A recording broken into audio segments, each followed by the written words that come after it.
Secara umum, masyarakat kita percaya dengan kedokteran. Jadi kalau sakit biasanya ke dokter kan ya. Bahkan ya banyak yang pengen anaknya jadi dokter. Banyak yang anaknya pengen jadi dokter. Karena saya seorang dosen, sering itu datang ke rumah. Ya Pak Dokter, bagaimana nih anak saya masuk fakultas kedokteran? Berapapun saya bayar katanya. Jadi secara umum masih percaya dengan kedokteran. Ya. Pengen anaknya dokter. Kalau enggak anaknya dokter, minimal dapat mantu dokter. Jadi secara umum. Tetapi dalam vaksin ini ada kata-kata yang membuat orang menjadi tidak percaya, yaitu dalam vaksin ada menyebar berita vaksin pakai babi sehingga ada label haram. Ketika kaum muslimin mendengar kata-kata babi, kemudian kata-kata haram, inilah yang menyebabkan sebagian kaum muslimin tidak percaya dengan vaksin ini. Padahal belum tentu berita itu tidak benar. Bahkan mohon maaf sampai menutup mata. Pokoknya vaksin haram saya tidak mau tahu lagi. Jangan berikan syubhat gitu ya. Tidak mau. Padahal ini tidak benar. Bapak Ibu sekalian rahmati Allah Subhanahu wa taala, apa fakta sebenarnya? Fakta sebenarnya penggunaan enzim babi dalam pembuatan vaksin ini hanya sedikit sekali. Hanya sedikit sekali.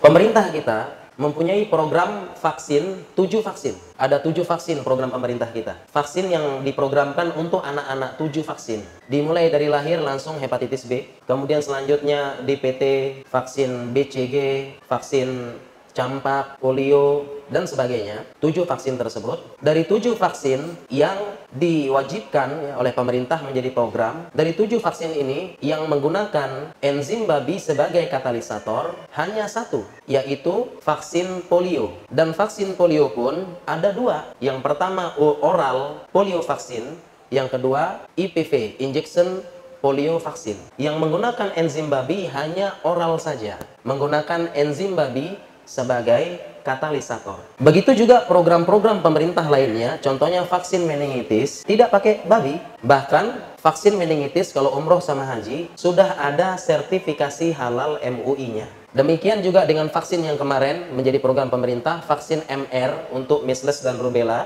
itu juga tidak pakai babi.